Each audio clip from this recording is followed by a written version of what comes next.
Fala, meu povo, tudo bem? Começando então mais uma aula, agora a gente vai para um cenário que eu considero que seja mais simples, tá? Por quê? Porque quando eu vou para uma audiência de custódia, eu estou ainda dentro de um cenário de muita incerteza. Eu não sei como é que o juiz vai julgar, eu não sei, se eu não conheço o juiz, eu não sei como é que ele julga, o que que ele está pensando sobre o caso, qual que é a opinião dele. Eu vou fazer um trabalho de contenção de riscos, né? Bom, olha, tendo em vista esse caso aqui, eu imagino que seja interessante juntar alguns documentos, eu imagino que seja interessante trabalhar uma nulidade, enfim, vou fazer os meus requerimentos, mas não sei como é que o juiz vai julgar, via de regra, né? Então, agora, quando eu já tenho a decisão, aí é um pouquinho diferente. Agora, o juiz, ele deu a decisão, ele decretou a prisão preventiva e eu já sei por quê, por quais motivos, o que que faltou, ou se dá para revisar de alguma forma, ou se ele não revisaria de forma nenhuma. Então, eu consigo trabalhar já a partir de um norte. Quando eu estou na audiência de custódia, ainda é um cenário muito embrionário, eu não tenho decisão nenhuma, não tem manifestação do juiz, então é meio que impossível eu conseguir adivinhar, a não ser que eu faça o que eu falei para vocês na aula anterior, o despacho, a não ser que eu converse antes, ele já me entregue o que ele está pensando, o promotor ou o juiz. Agora, se eu não faço isso, eu estou naquele cenário de total incerteza. Diferente a partir da decisão. Com a decisão, eu já tenho um cenário e eu tenho que trabalhar a partir daquele cenário, tá? Então, eu desenhei aqui basicamente 4 cenários para nós trabalharmos depois da audiência de custódia, mas antes disso eu preciso te dizer o seguinte: sempre quando o juiz proferir alguma decisão, eu tenho que analisar sempre de forma estratégica. Vou recorrer ou não vou? Outra questão, vou entregar a minha tese agora, digamos que seja uma nulidade, já entrego agora ou não? Aguardo para depois. Eu vou te passar esses cenários com base nessas situações, tá? Bom, digamos que o juiz profira uma decisão bem fundamentada, que aqui, cara, normalmente não é o que acontece. Não sei se infelizmente ou felizmente, normalmente, muitas vezes, vem decisões abstratas, decisões que faz menção a uma gravidade abstrata do delito, né? Por exemplo, o tráfico de drogas é um crime grave que abala a sociedade, coloca em risco as nossas crianças. É uma argumentação abstrata, genérica, porque ela fala de todos os tráficos, não fala de um, né? O Auri tem uma frase muito famosa que diz que se a decisão se aplica a todos os casos, então ela não se aplica a nenhum, porque não é uma decisão, não é uma argumentação concreta, tá? E muitas vezes acontece isso nesses crimes, né? Um homicídio, uma tentativa, Maria da Penha, né? O tráfico de drogas, como eu falei, esses crimes que têm uma certa repercussão, muitas vezes se utiliza, né, de uma argumentação abstrata. Mas digamos que o juiz faça uma argumentação concreta, faça menção ao caso, aquilo que foi apreendido, as circunstâncias da prisão, enfim, uma decisão muito bem fundamentada, que deveria ser o correto para decretar a prisão preventiva, que é a última medida cautelar possível, a mais gravosa, né? Então, digamos que tu tenha pegado esse cenário, o que que é recomendado que tu faça? Faz uma revisão ou faz um habeas corpus?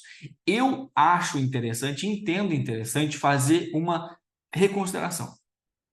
Pedir uma reconsideração para o juiz. Por quê? Porque a decisão está muito bem fundamentada. A decisão mais difícil de tu conseguir reverter em tribunais, seja no estadual ou em tribunais superiores, é a decisão bem fundamentada. Normalmente você vai pegar lá uma decisão do juiz, do ministro, do desembargador, que vai dizer: olha, a decisão é bem fundamentada, o juiz está perto do processo, é mais fácil para ele decidir sobre essa situação. Quando tu pega, por exemplo, um processo de maior repercussão, ou você pega uma grande operação, você pega um júri, é mais difícil você reverter em tribunais superiores, tá? Então, se tu tem uma decisão bem fundamentada, tenta primeiro uma reconsideração com o juiz, para ver se ele consegue reconsiderar. E aí, bom, o que que eu utilizo de argumento? Utilizo argumentos que possam derrubar a decisão dele. Você não vai dizer: olha, seu juiz, a tua decisão é ruim, a tua decisão é mal feita. Não, você vai dizer: ó, doutor, nós entendemos que, sim, existe uma gravidade abstrata do delito, existe a necessidade de alguma cautelaridade, mas nós entendemos que a prisão cautelar é um excesso, que a gente entende que pode ser suficiente outras medidas, o próprio monitoramento, junta documentos, principalmente se não deu tempo de juntar algum documento antes, junta agora, tenta uma reconsideração, tá? É mais fácil. Tá? E ao mesmo tempo pode fazer o habeas corpus, uma coisa não anula a outra, tu entende? Mas, via de regra, vai ser mais fácil tentar reverter com o juiz, tá? tenta reverter com o juiz, faz o habeas corpus, se entender que é interessante, se o cliente está te cobrando isso, porque a família vai perguntar, né? Então, você pode colocar a opção do habeas corpus também. E, por fim, fazer um trabalho rápido, né? Aqui a gente dá muita prioridade para isso, que é entregar um trabalho rápido. Entregar a resposta à acusação, a defesa prévia de uma maneira muito rápida, para quê? Para que seja marcada audiência com celeridade. Aqui, o que acontece? Dos processos que a gente tem em Santa Catarina, normalmente, cara, 2, 3 meses a gente já tem audiência. Então, é um tempo legal, razoável, né?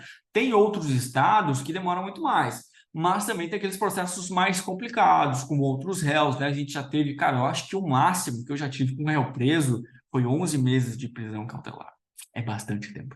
Quase um ano preso cautelarmente. Era um processo que tinha vários réus, tinha réu no Paraná, em São Paulo, Rio Grande do Sul. Então, até prender todo mundo, citar todo mundo, foi uma confusão, foi uma anarquia, tá? Então, nesses casos é mais complicado. E aí, nesse caso, a decisão era mais ou menos fundamentada, a gente tentou inúmeras reconsiderações, reconsideração com a juíza, não deu certo. A gente fez habeas corpus, eram 3 clientes diferentes, né? Eu devo ter feito, sei lá, uns 3, 4 habeas corpus, recurso ordinário, até que foi dar lá quase 11 meses de prisão com o ministro Rogério Schietti, e aí ele concedeu liberdade.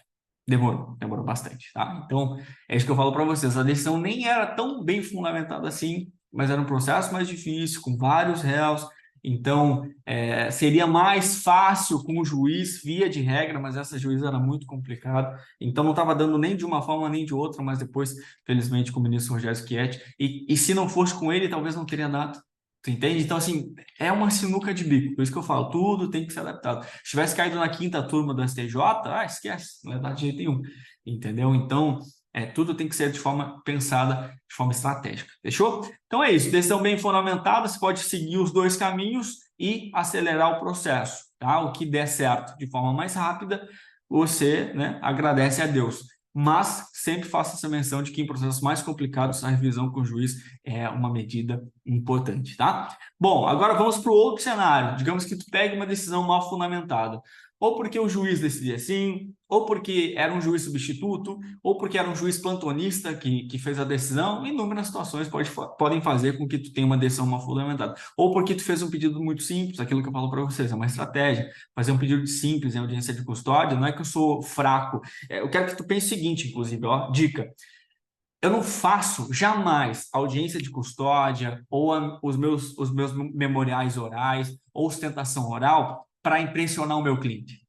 Ou as perguntas, isso aqui é muito importante também, ou as perguntas que eu faço em audiência, nada disso é para impressionar o meu cliente. Ou brigar com os outros, com o promotor, com o juiz, brigar com as partes para impressionar o meu cliente, para que ele pense, nossa, o advogado é fodido, está brigando com todo mundo.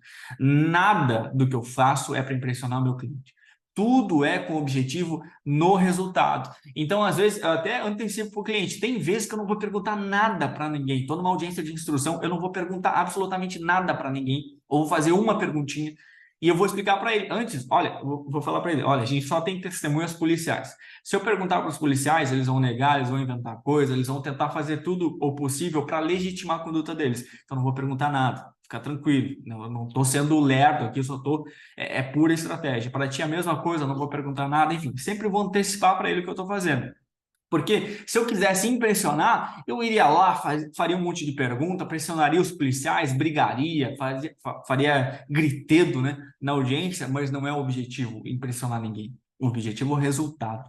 Tá? Então, por que eu estou te falando isso? Porque eu vou para a audiência de custódia não para impressionar o cliente, fazer uma ostentação ali, um requerimento oral de 20 minutos. Vai impressionar o cliente, nossa, olha quanto o advogado sabe. Porque ele pode até ficar impressionado com isso, mas não é o objetivo. Volto a falar, o meu objetivo é o resultado. E se eu quero um resultado, quanto mais simples for o meu pedido, via de regra, mais simples será a decisão do juiz. E, via de regra, mais fácil vai ser para eu conseguir reverter nos tribunais, tá? Então, digamos que eu tenha feito isso. Fiz um requerimento simples, tive uma decisão simples por parte do juiz, uma decisão mal fundamentada. O que eu faço aqui? Faço a revisão? Não. Nesse caso, não. Lembra? Falei para vocês recentemente, agora há pouco. Se a decisão é bem fundamentada, é interessante fazer um requerimento para o juiz, uma revisão, uma reconsideração. Agora, se a decisão é mal fundamentada, eu não vou fazer isso. Por quê? Porque eu estou permitindo que o juiz ou o mesmo juiz, ou outro juiz, se foi o plantonista ali que deu a primeira decisão, eu vou permitir que eles corrijam a decisão, que eles revisem a decisão, que eles arrumem aquela situação. Então, eu não quero permitir isso, então eu não vou fazer o pedido de revisão, eu vou direto com habeas corpus. Porque a maioria das decisões em habeas corpus que são concedidas são decisões que revisam uma decisão mal fundamentada, corrigem, né, uma decisão mal fundamentada. Até porque o Tribunal de Justiça, se eu entrar com habeas corpus no tribunal, isso aqui está lá no nosso banco de precedentes, tá? Se eu entrar com um habeas corpus dizendo que tem uma prisão preventiva decretada lá embaixo sem fundamento, o tribunal não pode trazer outros argumentos. Né? Uma decisão que está lá no banco de precedentes, o réu tinha diversas passagens, era reincidente, condenado, mas o juiz não manifestou isso na decisão.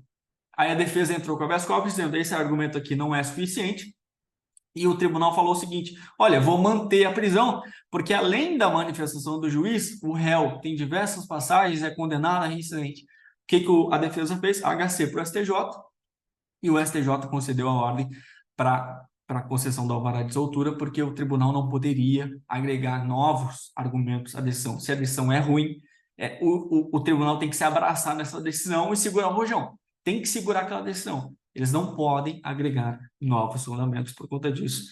Êxito no STJ. Beleza? Então, volto a dizer, quanto mais simples a decisão de origem, mais fácil vai ser, via de regra, reverter nos tribunais, porque o tribunal não pode agregar novos fundamentos, beleza? Então, não caia naquele equívoco de pensar, pô, essa decisão da custódia é muito ruim, vou pedir para o juiz reconsiderar, porque talvez ele reconsidere. Não vai, tá? A única coisa que pode acontecer digamos que o juiz que fez a custódia era um plantonista, e o juiz do processo reassume na segunda-feira, e aí tu faz um pedido para ele, porque tu imagina que ele possa conceder liberdade. Aí sim, nesse caso é recomendado. Se não, aguarda o habeas corpus, tá? O que for mais rápido, maravilha. Fechou?